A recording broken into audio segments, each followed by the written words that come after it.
ایک ہمارے ہاں ایک روٹین ہے مثلا رمضان کے حوالے سے، مجھ سے جو شاعری میں ہمیں کہ مجھ سے کر گفتار مت ہے یار میں روزے سے ہوں. اور جو اقبال نے جواب شکوہ میں اللہ تعالیٰ کی طرف سے الہامی جوابات دیے ہیں کہ جو مسلمان جو ہیں وہ خوار و زار کیوں ہیں، تباہ و برباد کیوں ہیں، تو اللہ تعالیٰ فرماتے ہیں کہ کس قدر تم پہ گراں صبح کی بیداری ہے، ہم سے کب پیار ہے ہاں نیند تمہیں پیاری ہے، اور تب آزاد پہ قید رمضاں بھاری ہے، تم ہی کہہ دو کہ یہ آئین وفاداری ہے. اب یہ جو کیفیت ہے، میں دور فتن کی جو خاص بات کی ہے اور دور فتن کی جو رسول اللہ صلی اللہ علیہ وسلم نے 72 علامتیں بتائی ہیں، اس دور فتن میں تزکیہ جو ہے کتنا مشکل کام ہے. بسم اللہ الرحمن الرحیم. بہت اہم موضوع ہے اور یقیناً ہم اس مختصر سی نشست میں اس کا احاطہ کرنا بہت مشکل ہے. تو میں عرض کروں بہت اختصار کے ساتھ، اور بہت ساری باتیں ڈاکٹر صاحب نے فرمائی کہ اگر ہم اس دور فتن کو دیکھیں اور تزکیے کے ان مراحل کو دیکھیں کہ جن مراحل سے گزر کر رسول اللہ صلی اللہ علیہ وسلم نے تزکیہ نفس کیا، یعنی آپ اس تہذیب کو دیکھیں، اس ثقافت اور اس تمدن و معاشرت کو دیکھیں جب رسول اللہ صلی اللہ علیہ وسلم مبعوث ہوئے، اور پھر اس دن کی معاشرت کو دیکھیں جس دن رسول اللہ صلی اللہ علیہ وسلم اس دنیا سے پردہ فرماتے ہیں. کتنا فرق ہے، بہت فرق، معاشرت کا، تمدن کا، ثقافت کا. یہ وہی تزکیہ نفس کا نتیجہ ہے. اگر ہم اسی نصاب کو آج بھی سمجھ لیں تو ظاہر ہے کہ میں نہیں سمجھتا کہ آج کے حالات ان حالات سے بدتر ہیں. جی وہی تکبر، وہی جاہ و جلال، وہی قبائلی رسوم و رواج، وہی قتل، وہی چیزیں، وہی پانی پلانے پہ جھگڑے، بنیادی طور پر وہی چیزیں ہیں، بس شکل شہوانیت کا تو وہ عالم کے حیران کے سبا ملکات اگر آپ پڑھیں دنیا ہو جاتی، مادیت، مادہ پسندی، مادہ پرستی، وہی ساری چیزیں ہیں، بس صرف ان کی شکلیں بدل گئی ہیں. رسول اللہ صلی اللہ علیہ وسلم نے جو تزکیہ نفس کیا اس کو علماء اخلاقیات نے 3 مراحل کے اندر تقسیم کیا. انہوں نے کہا بھائی سب سے پہلا جو معاملہ ہے وہ ہے نفس امارہ. قرآن حکیم کہتا ہے ان النفس لامارۃ بالسوء، کہ یہ انسانی نفس جو ہے یہ اس کو خوب برائی کے اوپر آمادہ کرنے والا ہے. بڑی تاکیدوں کے ساتھ یہ بات کہی، ان النفس، پھر لامارۃ، پھر امارہ کا اپنا صیغہ، مبالغے کا صیغہ، کہ بہت ہی برائی پر، بہت زیادہ برائی پر آمادہ کرنے والا ہے. اب اسی کو پھر قرآن حکیم نے ایک دوسری جگہ یوں بھی ارشاد فرمایا کہ جو ہے حرص انسانی نفس کی طرف سے ہوتا ہے، بے عقلی الا من صفح نفسہ، کہ بے وقوفی، بے عقلی، یہ بھی انسانی نفس لوامہ کا جو ذکر ہے. اچھا، اب نفس امارہ جب تربیت کا مرحلہ شروع کرتا ہے تو وہ نفس امارہ سے نفس لوامہ میں پہنچ جاتا ہے. نفس لوامہ کیا مطلب ہے؟ نفس لوامہ کا مطلب یہ ہے کہ انسانی نفس اس طرح سے تعبیر کرتا ہے کہ برائی تو کروا دیتا ہے انسان سے، لیکن برائی کے بعد پھر اسے ملامت شروع کر دیتا ہے کہ بھئی یہ برائی تمہیں نہیں کرنی چاہیے تھی، یہ تم نے اچھا کام نہیں کیا. اچھا، اب یہاں آپ ذرا سوچئے کہ میں ایک بات عرض کیا کرتا ہوں اکثر کہ یہ نفس لوامہ انسانی زندگی کا بہت اہم نفس ہے یا بہت اہم مرحلہ ہے تربیت کا. اگر ہم اس مرحلے کے اوپر چودھری ہے، اگر ہم اس مرحلے پر اس نفس لوامہ کے یہ جو کچوکے ہیں، یہ جو وہ بار بار ہمیں ملامت کر رہا ہے، اس ملامت کے اوپر اگر ہم توجہ نہ دیں تو یہ معاملہ پھر خراب ہو جاتا ہے. اس لیے کہ اس کو آپ یوں سمجھ لیں کہ جیسے 3 سیڑھیاں ہیں. پہلی سیڑھی نفس امارہ ہے، دوسری سیڑھی نفس لوامہ ہے، اور پھر نفس مطمئنہ ہے. اب نفس لوامہ درمیان والی سیڑھی ہے، اس کا نفس امارہ والی سیڑھی سے بھی اتنا ہی فاصلہ ہے اور نفس مطمئنہ والی سیڑھی سے بھی اتنا ہی فاصلہ ہے. لیکن فرق یہ ہے کہ نفس امارہ والی سیڑھی نیچے ہے اور نفس مطمئنہ والی سیڑھی اوپر ہے. اوپر جانے کے لیے انسان کو تھوڑی سی تگ و دو کرنی پڑتی ہے، نیچے خود بخود آ جاتا ہے انسان. اس لیے نفس لوامہ کو بہت اہم سمجھنا چاہیے، اور اس بات کو سمجھنا چاہیے کہ جب انسان کے نفس میں یہ زندگی بیدار ہو گئی کہ وہ اس کو ملامت کر رہا ہے تو اس کا مطلب ہے کہ وہ بہتری کی طرف چل پڑا ہے، اسے اس ملامت کی طرف توجہ دینی چاہیے. جب وہ اپنی اس تربیت کو جاری رکھتا ہے تو نفس مطمئنہ حاصل ہو جاتا ہے.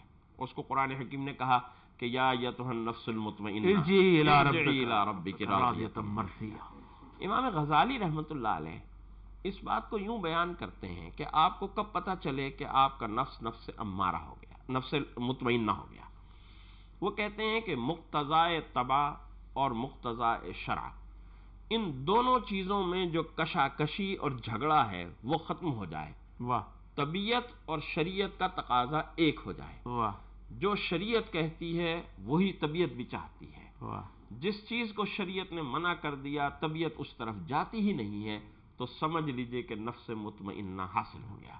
جیسے ڈاکٹر صاحب نے مثال دی کہ جب طبیعت اب اذان ہونے کے بعد بستر پر لگ ہی نہیں رہی، بے چین ہو گیا انسان، تو سمجھ لیجئے کہ نفس مطمئنہ۔ سیدہ عائشہ کہتی ہیں کہ جب اذان کی آواز آتی تھی تو رسول اللہ صلی اللہ علیہ وسلم سے پہلے ہمارے درمیان گفتگو کر رہے ہوتے تھے۔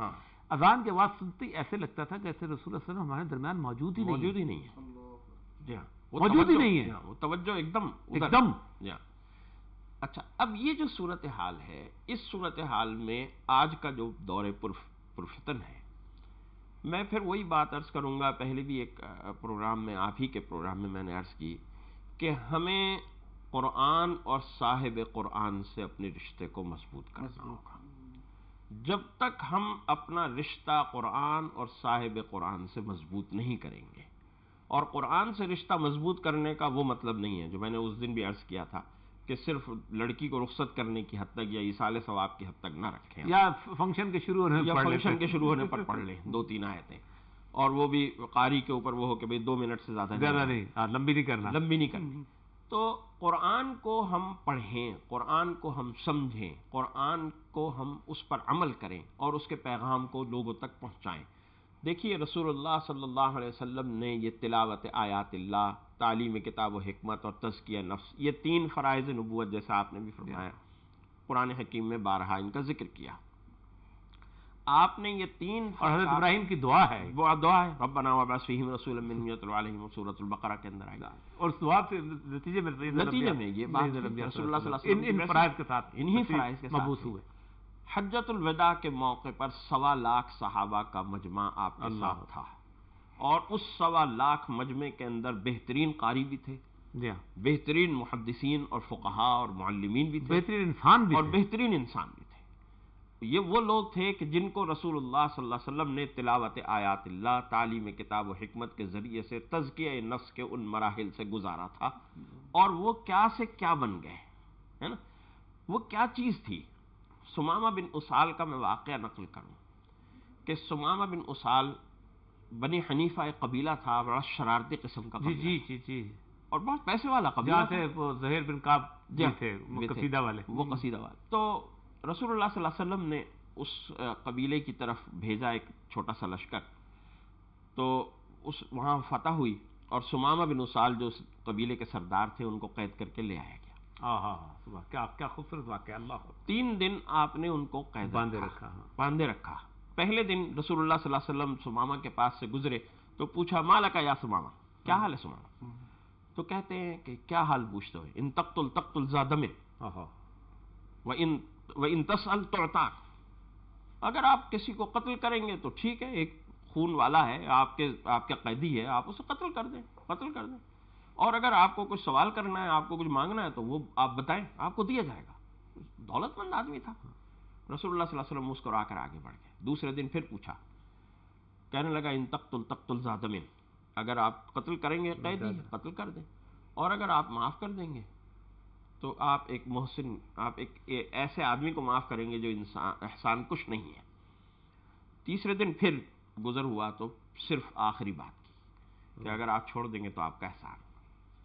رسول اللہ صلی اللہ علیہ وسلم نے اس کو رسیاں کھول، وہ باہر گئے، غسل کر کے آئے، آ کر اسلام قبول کیا، اور اسلام قبول کرنے کے بعد جو کیفیت بیان کی وہ یہ کی ہے، فرمایا کہ یا رسول اللہ مجھے آج سے پہلے آپ کے چہرے سے زیادہ نفرت کسی چہرے سے نہیں تھی، مجھے آج سے پہلے آپ کے دین سے زیادہ نفرت کسی دین سے نہیں تھی، مجھے آج سے پہلے آپ کے شہر سے زیادہ نفرت کسی شہر سے نہیں تھی، آج مجھے آپ کا چہرہ دنیا کا محبوب ترین چہرہ معلوم ہوتا ہے، آج مجھے آپ کا دین دنیا کا محبوب ترین دین معلوم ہوتا ہے، آج مجھے آپ کا شہر دنیا کا محبوب ترین شہر معلوم ہوتا ہے۔ اب یہ ہے تزکیہ نفس۔ پہلے دن جو کیفیت ہے وہ نفس امارہ کی ہے، دوسرے دن جو کیفیت ہے وہ نفس لوامہ کی ہے، تھوڑا سا ڈھیلا پڑ گیا معاملہ، اور تیسرے دن کی جو کیفیت ہے اور جس کو اس تبدیلی سے بیان کیا وہ نفس مطمئنہ کی ہے. نفس مطمئنہ آج کے اس پرفتن دور کے اندر بھی ہمیں اسی سے حاصل ہوگا کہ ہمیں رسول اللہ صلی اللہ علیہ وسلم سے محبت ہو، ہمیں رسول اللہ صلی اللہ علیہ وسلم کے دین سے محبت ہو، ہمیں رسول اللہ صلی اللہ علیہ وسلم کے شہر سے محبت ہو. یہ محبت اگر ہمارے دل میں پیدا ہو جائے گی تو ظاہر ہے کہ جب رسول اللہ صلی اللہ علیہ وسلم سے محبت ہوگی تو آپ کے ہر امتی سے محبت ہوگی. اور امتی کون ہے؟ امتی ہر انسان ہے. رسول اللہ صلی اللہ علیہ وسلم کا امتی ہر انسان ہے. ایھا الناس، ایھا الناس، رسول اللہ صلی اللہ علیہ وسلم تو انی رسول اللہ علیکم جمیعا، ساری انسانیت کی طرف رسول بنا کر بلکہ خطبہ ابتدا کے جو خطابات شروع ہوتے ہیں ایھا الناس، ایھا الناس، اے انسانوں، اے انسان. تو اس کے معنی یہ ہے کہ جب انسان رسول اللہ صلی اللہ علیہ وسلم سے محبت کرے گا تو وہ سارے انسانوں سے محبت کرے گا.